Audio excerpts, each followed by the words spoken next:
the recording and everything. So yep, just to get everyone again on the same page, this is what we'll be making today. And eventually, like, this is building on the last OSL. If you go !YouTube, you'll see my channel there. So recently we did this OSL. We also brought it into Arnold at the end, so that's why there's that watermark on it or whatever. But just with Redshift, blasting myself with ads. So just with Redshift, you can do that kind of spiral pattern, but you can even do all these more advanced patterns just with code, which is pretty cool.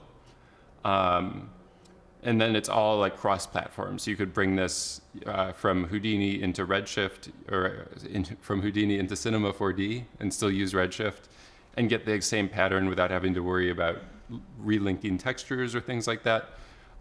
You could bring it from Houdini into like 3ds Max with Arnold or V-Ray, and all of those render engines support the same OSL open shading language, so that's super cool. Scarface VFX. I've been using Houdini since, I don't remember exactly, 2014, sometime like 2013 or 20, something around there. Autodesk products.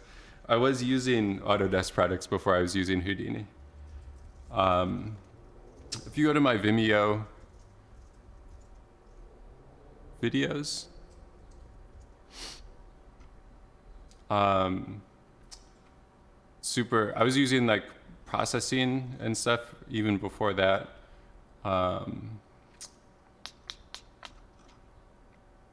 So this was 10 years ago, and this was some of my super simple, like weird Houdini experiments with the bad vertex normals and all kinds of trash like that or whatever. But yeah, that's basically when I just downloaded the free version on their website and was starting to follow tutorials and stuff like that like 10 years ago. But yeah, even before that, I was doing some generative stuff. There was this like Flash AR toolkit and things that you would get like a transform matrix from a webcam or whatever. And originally I was just doing generative art with something called processing. If you go to processing.org, they had a new version or whatever recently, I think they released. But it's like still creative coding or generative art or whatever. It's a little bit more like low level. You have to build a lot of stuff from scratch, but so it's different from Bex and all that stuff. Geoff Burns, thank you for the tier 1. 3 months, let's go. And yes, if anyone isn't aware, the Discord exists, and if you link your Twitch account with Discord, you'll get access to all of the bonus feed channel with all of my bonus setups and content and stuff like that. Okay, so shader writing, you could think of it even as like,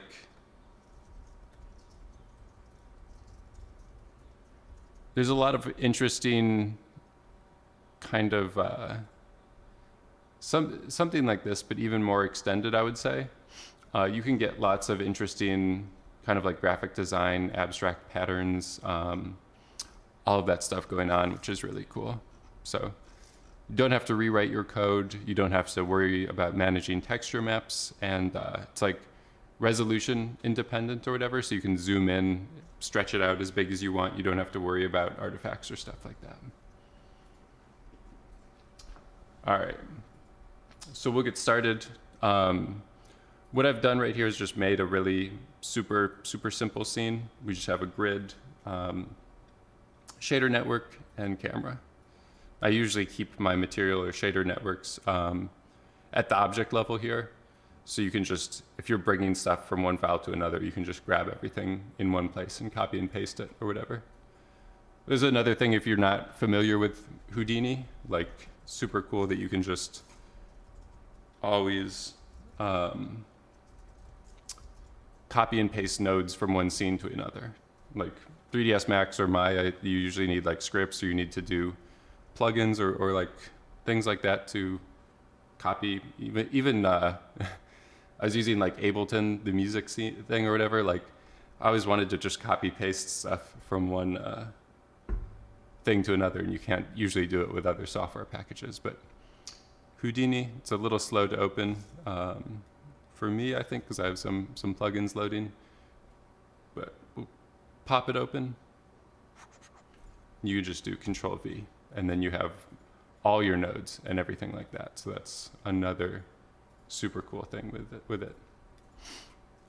So we have grid, just did a UV texture. I was also trying some other shapes here. So if you just want to test out your shaders on donut, you can even do a sphere.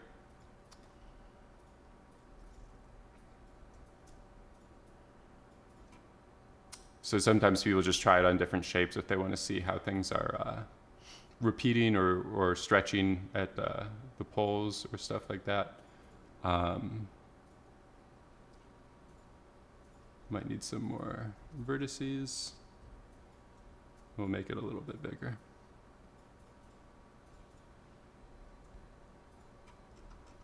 Maybe with this, we just want to switch it to the polygon mesh.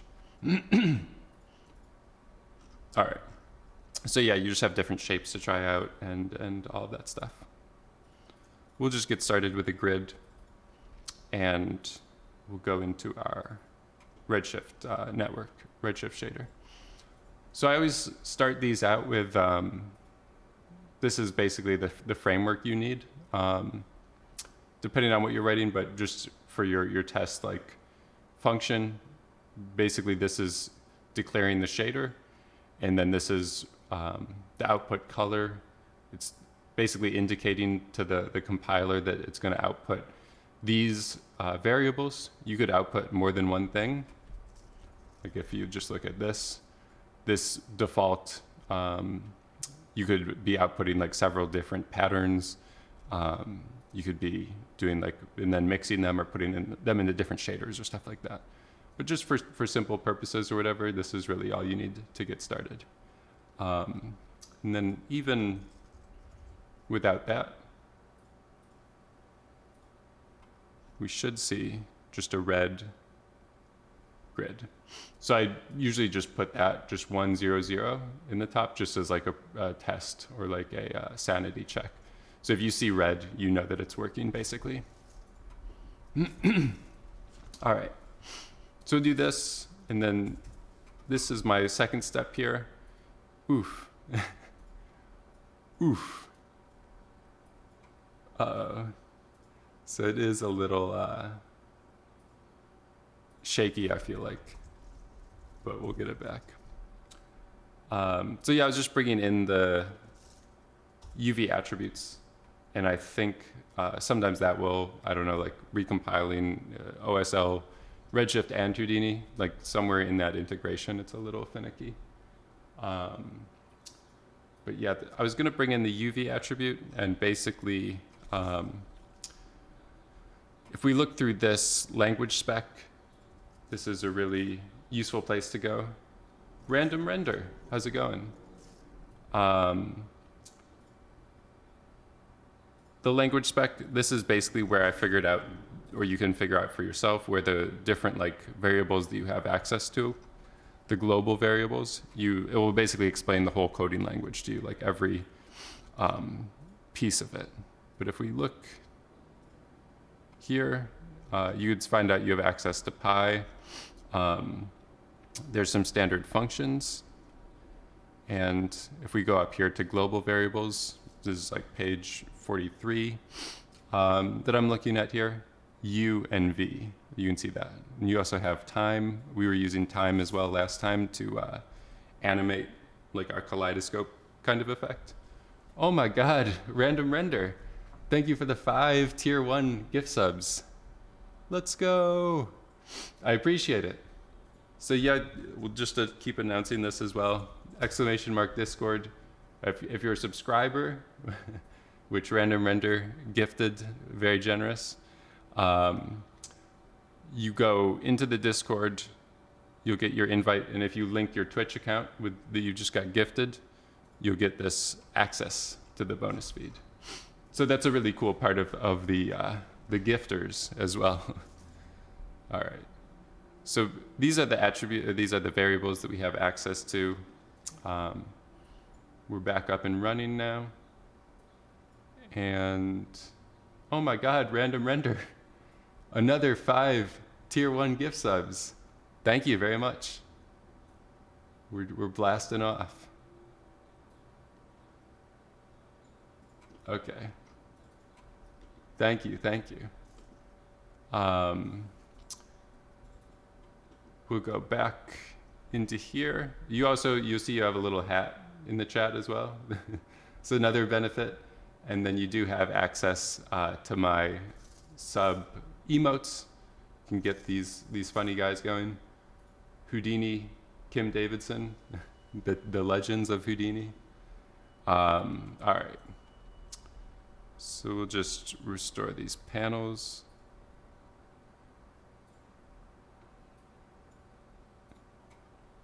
And we'll get back to it.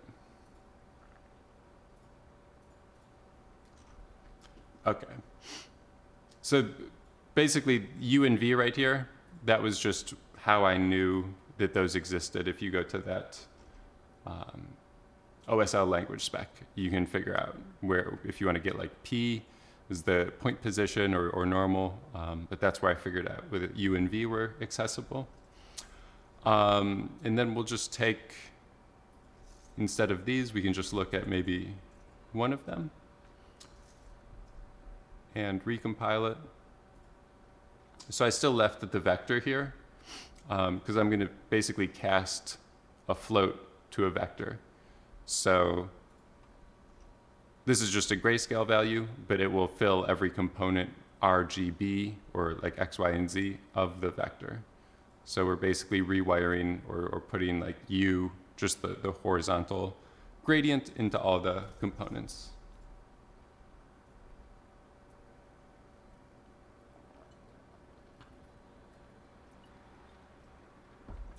Thank you. Shades of orange, I appreciate that. I'll have to highlight or I'll keep that clip around and post it or pin it somewhere. So that's pretty cool. All right, so we have this, and we can use our typical mathematical functions like sine. This will give us, just have to reset this render view as well sometimes. I might not have cycled it enough.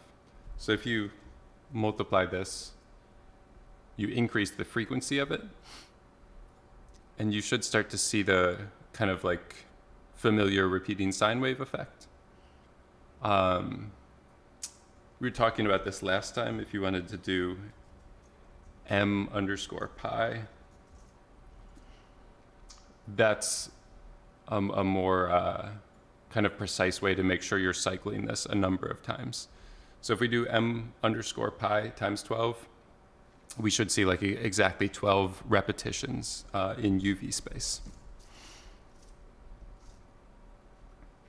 Von PB Design, thank you for the gift subs. Let's go. I appreciate it. So yeah, you can do it that way. And this is one thing we did last time. We started with the stripes, but what I'm going to do this time, we're going to mix both the U and the V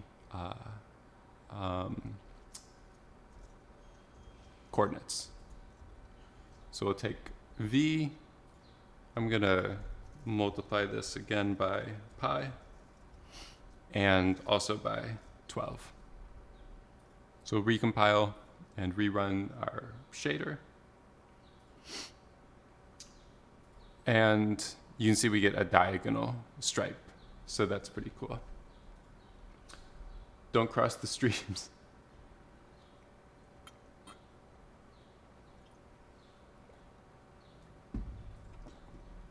All right, so I'm going to get rid of this.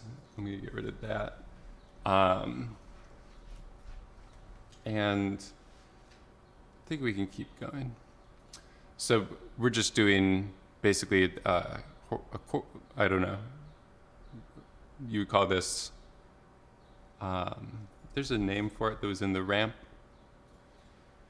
like vertical, diagonal. So you have vertical, horizontal, diagonal. And we basically, instead of going U just one direction or V the other direction, we're going in both directions now. So that's pretty cool.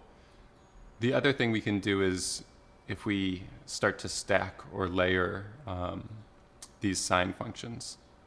So instead of just letting this value keep increasing, if we do this as a sine, we'll recompile and rerun the shader.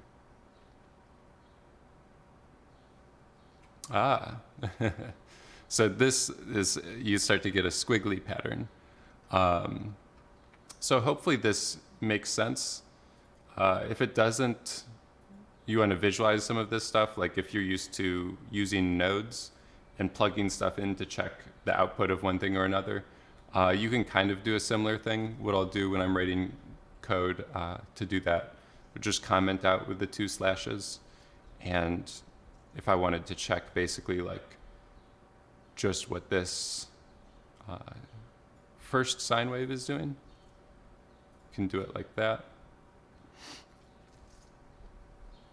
So basically, these bands are being used to push the other sine wave in like one direction or the other direction.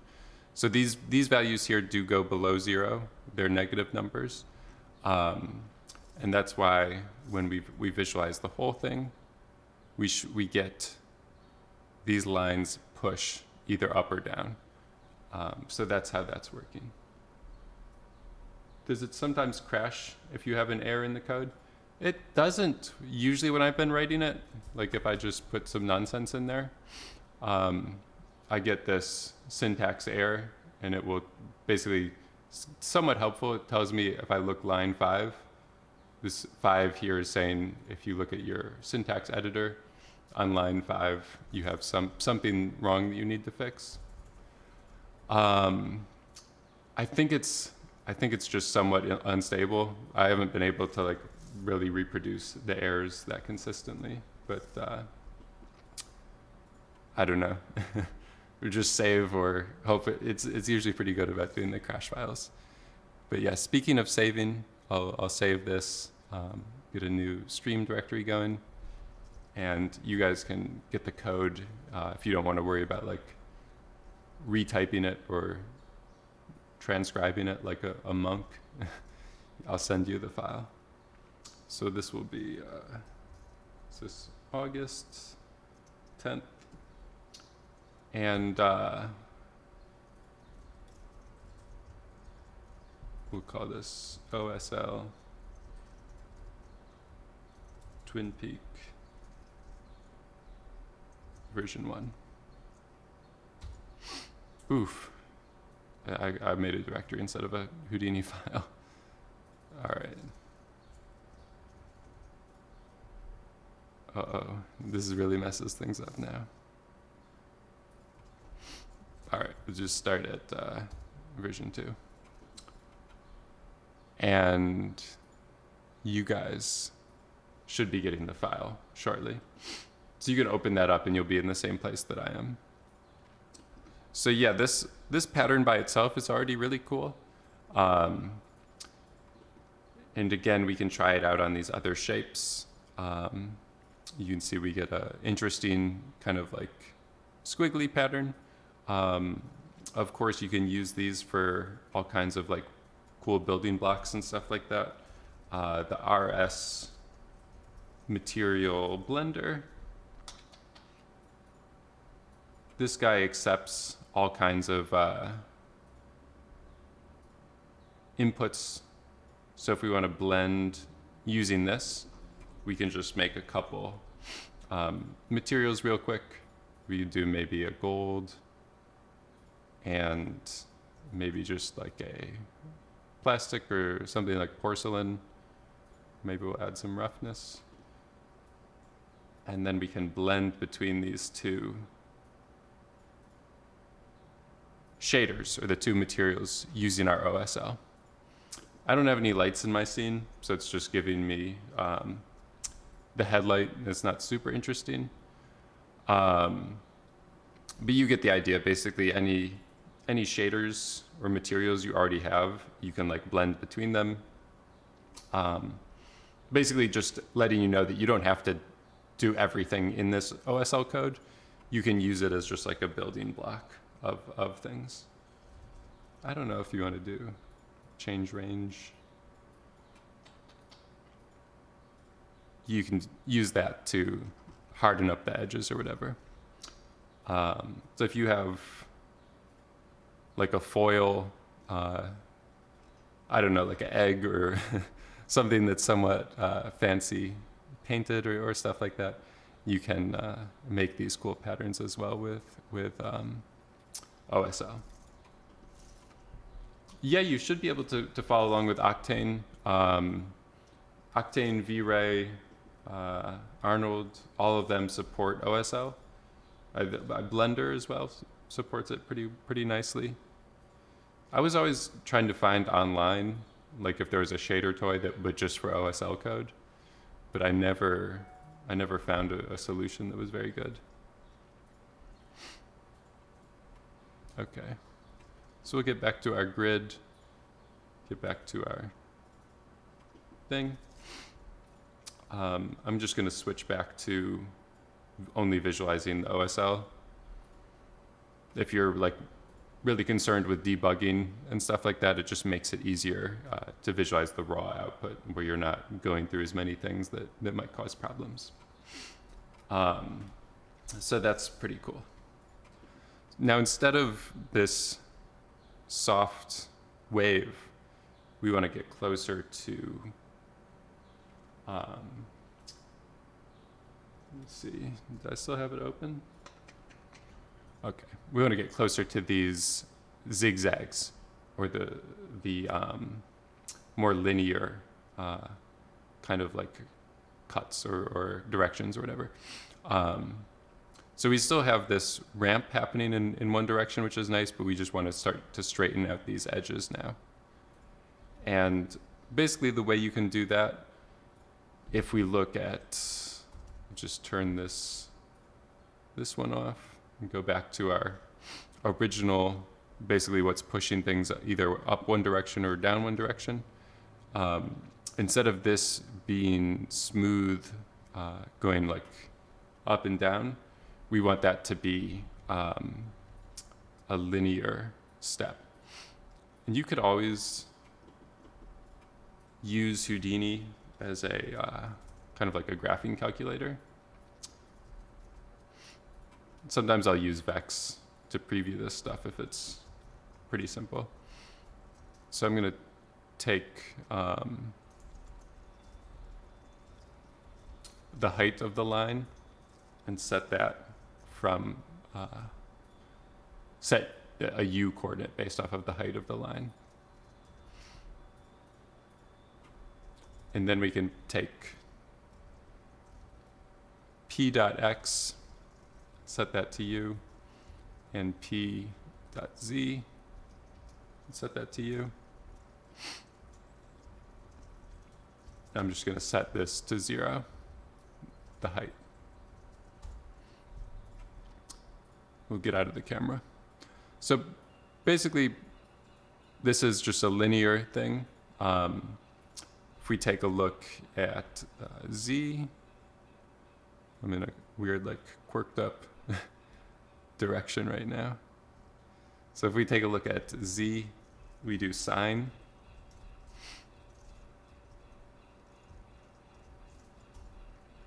This is the 1, and then multiply it by pi, multiply it by 8. So this up here and this down here are the same idea as what you're seeing, but here we just have luminance mapped to the sine output, and here I've mapped Z to the height or the sine output. You could do, if you really wanted to match this, you could set CD or the color, and then we have something that's matching as well.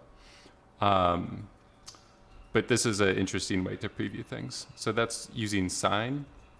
We can also do something else that's called the modulo. So we'll do this. And then the modulo is the percent sign. And when I do that, you can see instead of those smooth lines, let me just increase the resolution here. Instead of the smooth lines that go up and down, we were getting sharp, kind of like triangle waves or triangle patterns. So this modulo is basically giving you the remainder if you do a division function. If we just let this keep going, it shoots up infinitely because we've multiplied, or not infinitely, it shoots up really, really sharply because we've multiplied it by 12. Basically, dividing this or doing the modulo is like dividing it, but then returning the remainder. Do you specialize in anything with Houdini, or more of a generalist? I specialize in effects, like fluid simulations and particle simulations, or I guess just simulations in general. Recently, I've been getting into more like generalist or just like design, things like that, but originally pretty strong effects background. I'm using a couple like 28-inch monitors or something. I don't know. It's kind of it's a little bit of a gargantuan setup. Let me see if I can. Oof. All right. Let's see if this works. So I think.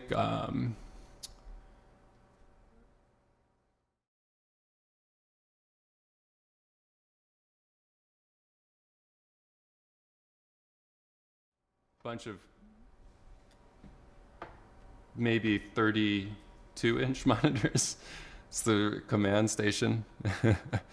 But yeah, it's just up to you depending on how close you stand or you set to your monitors or whatever. Yeah, usually I'll work on a couple of projects or whatever at the same time. We'll get back to our functions. So basically we do this modulo.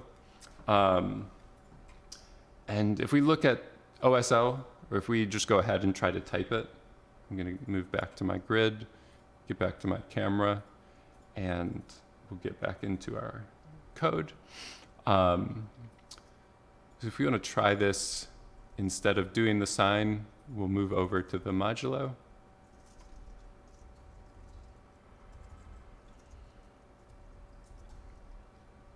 Compile, render. Oof, we have an error. Random render, thank you for upgrading tier 2. I guess you didn't upgrade, you were just gifting earlier. Thank you for the 6 months. Let's go. Got the subpocalypse, the storming the gates. So you can see we get some errors. You're up getting a new brain. Waking up with a new brain today. So you can see it's saying not allowed to do a float percent sign float. Basically, what's going on here is OSL, if you went up here, looked at like the operations and stuff, the modulo doesn't support, or the percent sign doesn't support floats. But if you scroll down, you investigate some of these standard library functions, you can see that they do have a mod, or fmod for floating point remainder. So this is very similar to the modulo, or using the percent sign. It's basically doing the same thing.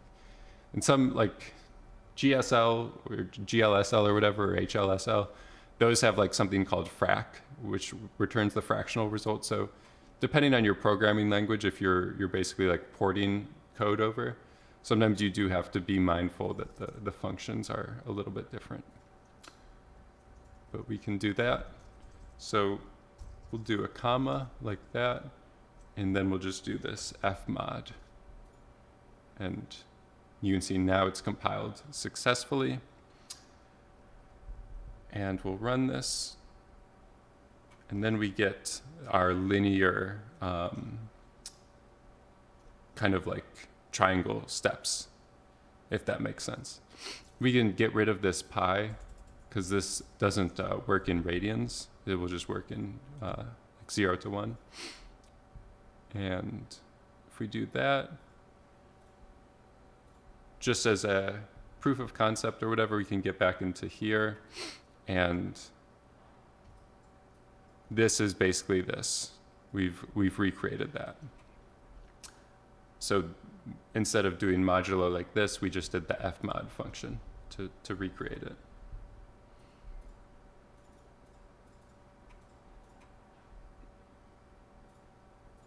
All right. So that's somewhat more useful. The reason we want to do that is that we're going to want to use these as like little triangles, or kind of like linear. Instead of like a squiggly line, we want to displace in a straight line. So again, just a reminder, instead of before we had the curved kind of S shapes, and then this time we want to get back. Let me just, all right. So I'll comment this out. And another thing we can do here, if we take the result of our fmod and we subtract 0.5 from it, we should start to see negative numbers.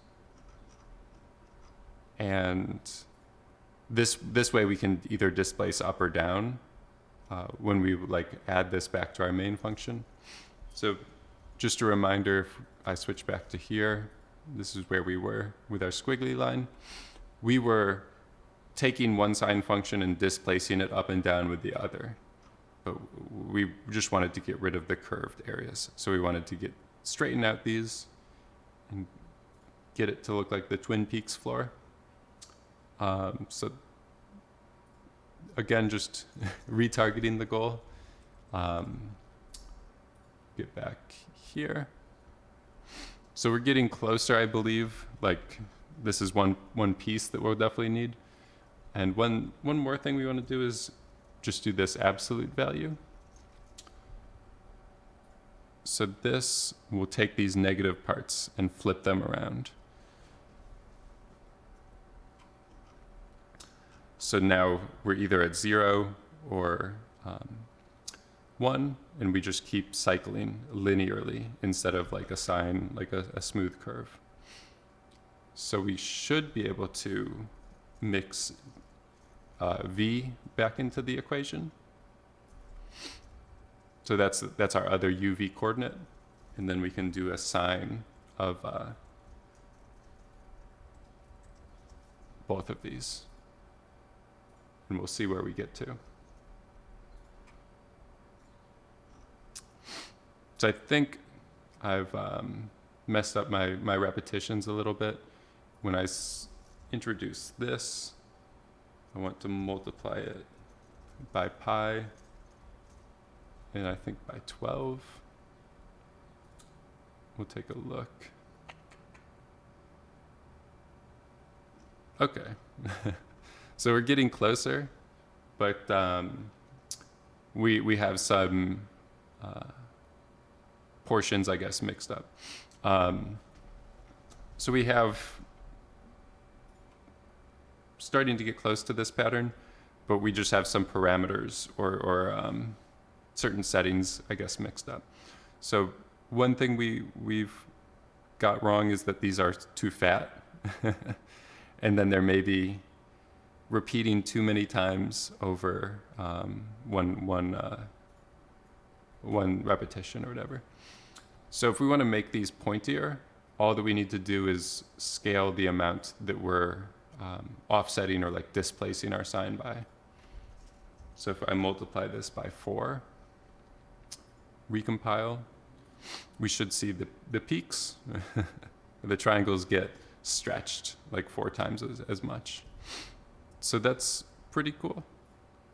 And if we want to reduce or like stretch out, reduce the number of repetitions, we can just, instead of maybe doing 12, can go to 6. We can take a look. So we have less repetitions there.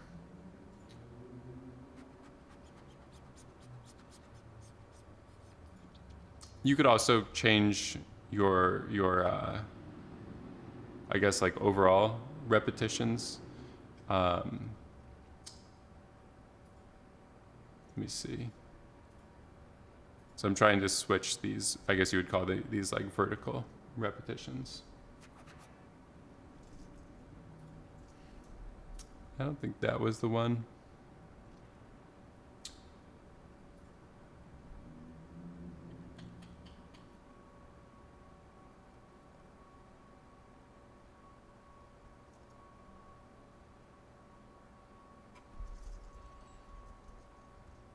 I might just put everything into a parentheses. So I'm trying to multiply the result of everything by 4. Okay. So this is going to be the vertical scale of everything.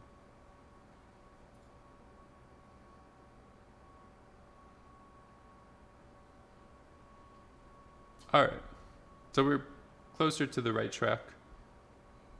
If you want to more clearly kind of like denote these, or even for yourself or for anyone, it's always useful to kind of make variables that are somewhat clearly named. So we could call this vertical freq. This is like the frequency of the frequency for pattern is usually like how many times it repeats. So we'll put that in there. We can make another one. It's going to be the horizontal frequency. I'm just going to use 6 because that's what we already had plugged in.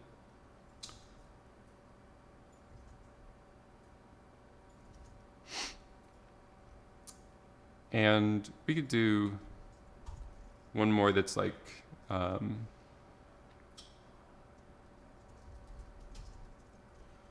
this would be, it's going to be the pointiness, or like the we could just call it like zigzag amount. So here I was using 4. That's going to be how much of those lines we see. Strider boy, how's it going? I'm doing well. Up for another stream bright and early. Or I guess it's not that early anymore, but it's like almost 9 my time.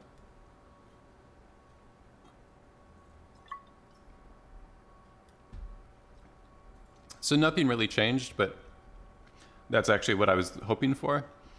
I was just hoping to restructure the code without changing the result. But now that it is restructured, we could do we kind of have some parameters.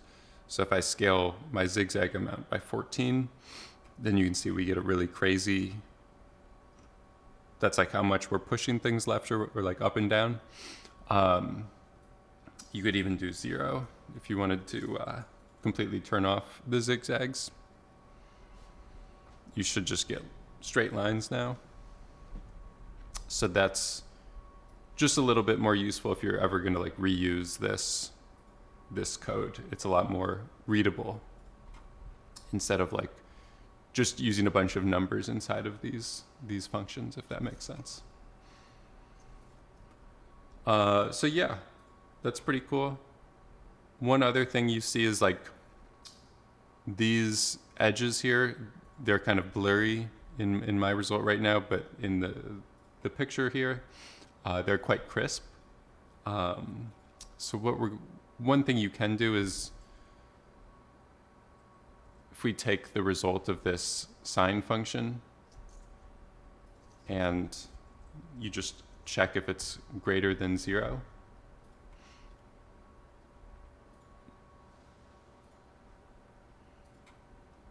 Soul cage. Lucky to grab it. All right. So that's cool. But one issue you can get with this method of just comparing things, if it's greater than or less than 0, you tend to introduce like some aliasing, or it's very difficult to get rid of these artifacts because it's either going to return 0 or 1. So when your sampler for your render tries to filter out, you'll always get like a little bit of aliasing. So it's not the best idea to do this.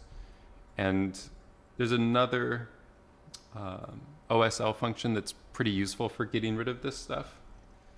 And that's the smooth step function. So we'll take a look.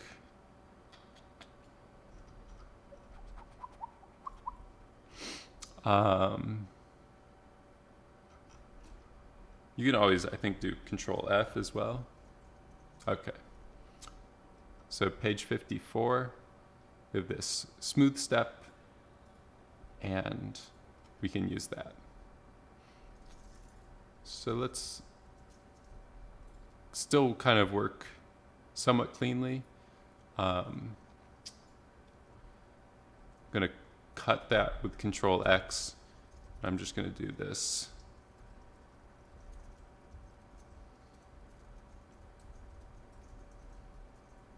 Call it zigzag pattern and put the function into there. And then what I can do is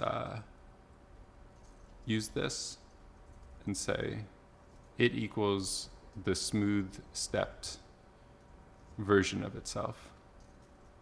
So you can do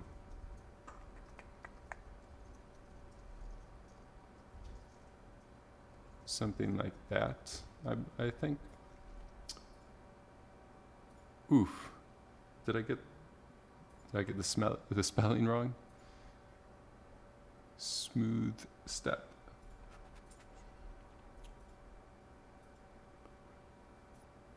Oh, okay. I see what I did. I left this one empty. All right. Yes, Steve, thank you. With the snipe. Was the delay, did it seem a little bit better from your end at all? I did try to reduce the delay in my OBS and everything. It might just be my ISP, or I don't know. There's a bottleneck somewhere. Okay, so we did this smooth step, and we could actually switch this, I think, from like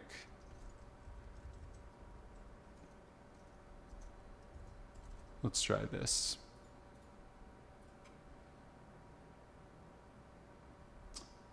How is this delay test? Was it good? So this will basically let you'll always have some 5 seconds. That's a little better. Still not ideal.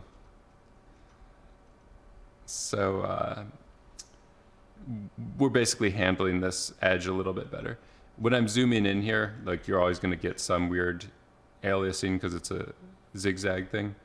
But if we just look at this, I'm just going to stash an image. So we'll compare this method with doing our greater than, less than operation. And we'll take a look at the difference.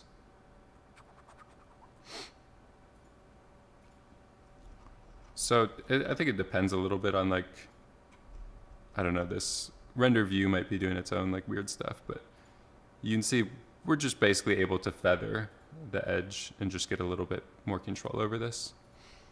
If you ever talk to like hardcore shader writers or stuff like that, they would not be very happy if they see you doing these greater than, less than, because you're basically using integers as like to filter an integer. It's never it can always introduce like artifacts in your results. So we can do that. You can increase the smooth step, the feather distance if you do want to expand or make it like a little bit blurrier of an edge. You can see when I just did that, now we got a softer edge there as well. All right.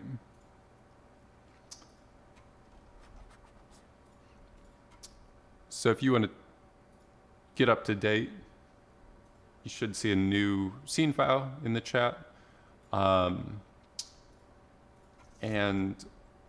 I'll just clean that up. I'm gonna take my plastic shader and plug the RSL result into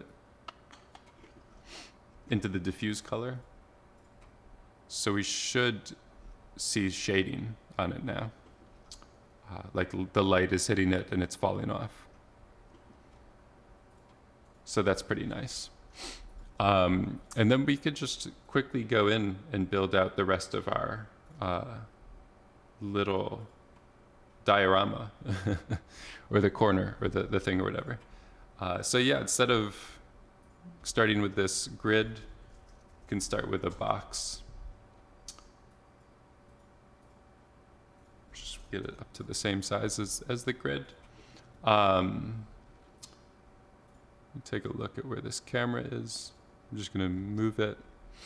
And then if we take this box, you can just delete the faces that are facing the camera. I'm going to get rid of the floor. We could split this out. I think at this step right here, if we want to do the UV texture, I think if we do it rows and columns, if you press the 5 button, you should get into UV space.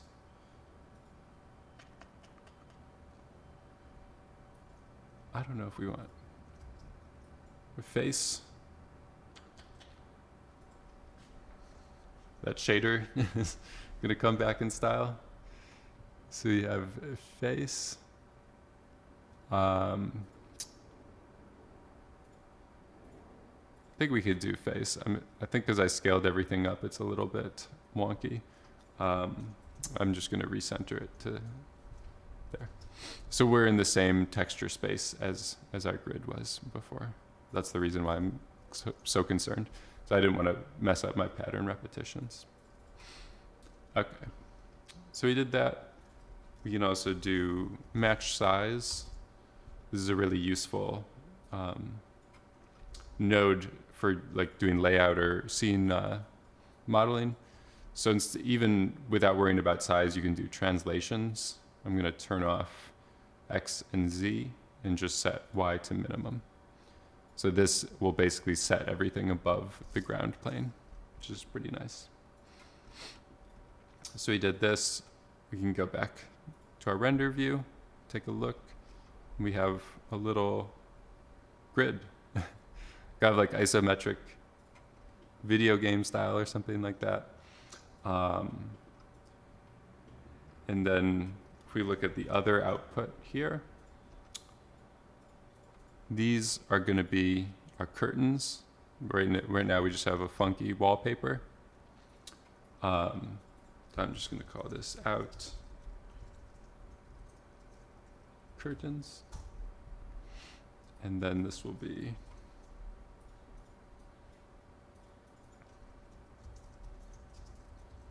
floor.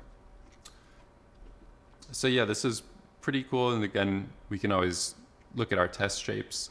So even if you're modeling or doing a scene with other geometry, you can do all kinds of fun stuff with these shapes. And can get all kinds of crazy results. You can use it for displacement shaders. If you wanted to push these, like emboss this part in or whatever, you can always do that kind of stuff. Oof, I don't know about doing that. So yeah, that's pretty cool. What I was trying to do is you should just do a UV transform. And then if we scale these, then you can change your repetitions or whatever that way as well. So yeah, if you're making a tire tractor or something like that, you could start with this pattern as well. You can even do like opacity maps. You can do all kinds of cool effects with these patterns. All right, we'll get back to the floor. This will be our floor. Make another geometry. This is going to be our statue. So I did the research or whatever. And with Twin Peaks, it's actually called Aphrodite, Aphrodite, I think. That's the name of the statue, and I was able to find it on the website My Mini Factory. It's a really good 3D scanning resource. You can get it downloaded as well, or if you just look at the scene file, I've commented the URL in that as well. So if we take another look here, we have our statue. We're getting closer. We're on the right track. So we just need to do our curtains. So I'll make another geometry. This is going to be curtains. And we'll do object merge this time. Because I've already set the curtain geometry aside when we were building out the floor. We can just grab it like that. So we'll subdivide to add some resolution or like edge loops or whatever in the mesh. If we don't want it to bend, like smooth, you can just do override crease weight and just crank that up all the way. That's one option. You could also do, I think, this unique points. And that's another way. That basically, what this unique point's doing is separating the two edges. So that might be better in this case because we don't want like the curtains to really be connected. I'm running a little bit low on time right now, so I'm gonna do the hacky way. So if you just do attribute noise, we can generate a noise pattern for these curtain displacement. You could do vellum simulations and stuff like that if you really want it to look natural. But I'm going to generate a noise and add it to the point position. We could switch to zero-centered. We're going to want to do like a non-isotropic or anisotropic scale. So it's a different scale in the different vector components. So if we stretch Y, then we start to get something that looks closer to a curtain. Under this fractal, sometimes it gets a little too high with the roughness for like a smooth curtain. And maybe just crank this amplitude down a little bit. So it's super simple, somewhat quick. We'll take a look, see if it holds up.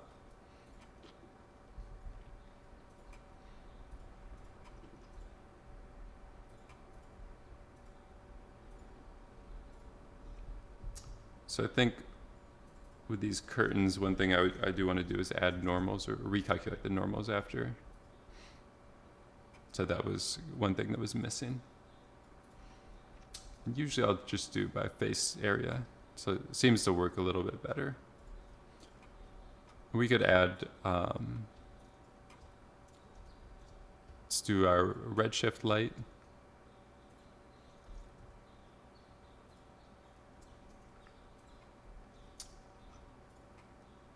I'm gonna get this into the camera. I'm just gonna make this a little bit bigger. So it's kind of up to you how you want to light this. I think for the results that I shared, I was doing like the spread, reducing the spread of the area light. You can get closer to kind of like a spotlight effect that way. That seems just to match the little, I don't know, like eeriness or whatever of Twin Peaks. The spooky, supernatural area of it. Alkama, how's it going? Good to see you again. It's been a while. it's been quite a stint since I've seen you in here.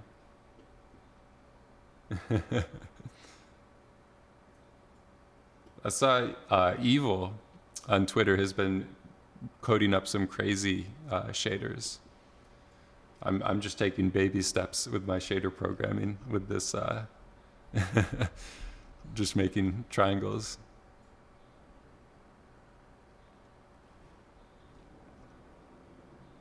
All right, I might have to take a look here. I think the specular, I think I don't want the specular to be so high.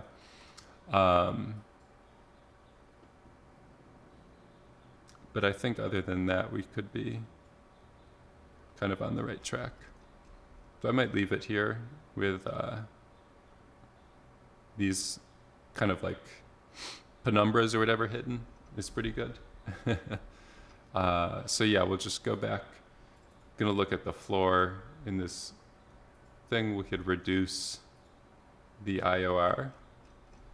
And I think that was one of the issues with it was like getting too close to a mirror if you have that IOR up too high. So we want, I don't know, something closer to a diffuse. We'll just make some other materials for the rest of our scene. We'll have the statue. This is going to be a floor. Usually I put OSL just as a reminder. Like if you're looking, you want to refer back to the code or whatever, you could get it pretty quickly. His semi-final shader revision was insane. I think that's with all the stuff that's like folding into the camera view as it goes in. I think he has it pinned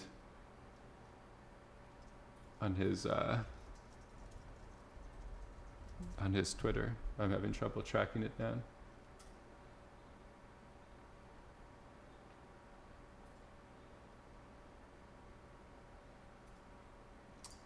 Oh yes, I remember that.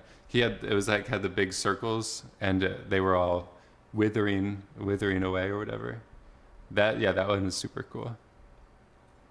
So yeah, usually I do OSL just in the name as a reminder that there's like something interesting going on in there. So we have statue and then we'll have curtains. You just drag and drop these. So curtains, we obviously want to get rid of this. Could be a cool effect if you did have like metallic curtains. If you really want them to be like that, I would recommend doing tessellation or subdivision. Then you'll get like nicer interpolated reflections or whatever. I'm just going to switch this over. Can get closer to red. Boom. There it is. Very iconic. So I don't know, I think like cloth shaders, you do get a good amount of roughness. And sometimes you get a pretty high IOR. Like it's almost like you're making a metal shader. Depends how much sheen or whatever you want on the cloth. But yeah, I think this should work okay. I might just turn this down. plastic curtains. This is, I don't know, sometimes doing this with the no roughness, like, this is kind of cool. It's like the American Horror Story, like the leather, the latex suit or whatever.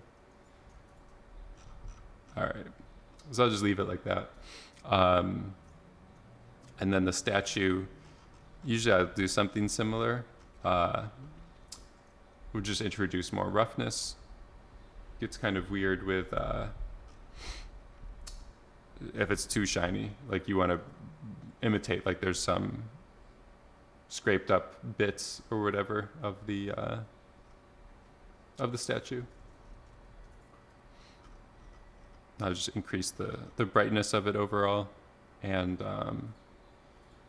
then if we just go to our redshift shader, you shall add global illumination or whatever. You could do this different ways. I've been experimenting a little bit, I think, with like the photon map.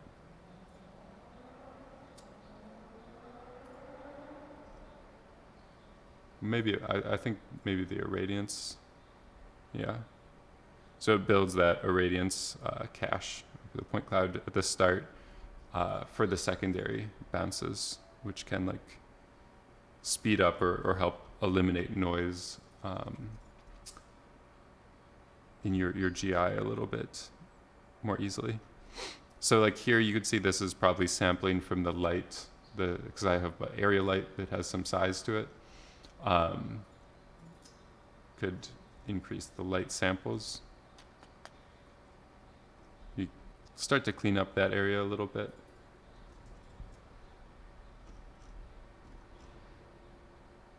It looks like it's better. So yeah, that's pretty much it. I go by Zach. Good to see you again. Could switch over to ASUS. Usually when I do my OSL, like shader writing, I don't want to do tone mapping or work in a different color space. Like I just want to visualize the actual results. But then when you get into your render, you want to make it pretty or whatever, it makes more sense to do the color management stuff. We could get a little bit more photographic or whatever with things there. Maybe even a little bit of a bloom. So maybe like the VHS, the late 80s, early 90s VHS feel of Twin Peaks. So it gets a little fuzzy and glamour or whatever. Yeah, and maybe we'll just do one more stab with the camera and just move it around a little bit. So just select it and you can do we'll turn that off. We could actually go into the Viewport Ipr. It's another cool thing to play around with. I'm just going to move the camera around. Just frame this up a little bit more nicely.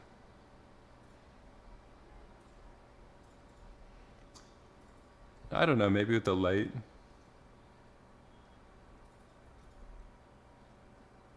Thinking it might be cool to add like another light.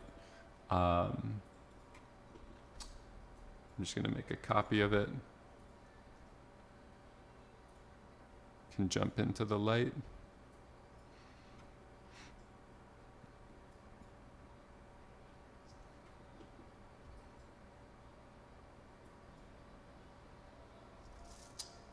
So I don't know if you want like something like a fill light. Could be a little bit weird. Throwing that other shadow there.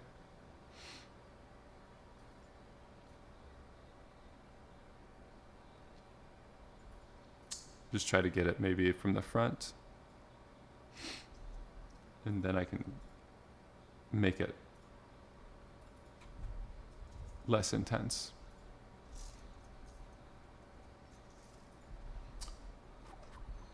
So I don't know, just trying to fill in those shadows or whatever, so it's not like completely black. So yeah, this is pretty much it for today. I'll just go up another version here. And if you guys want to pick up the scene, you could grab it.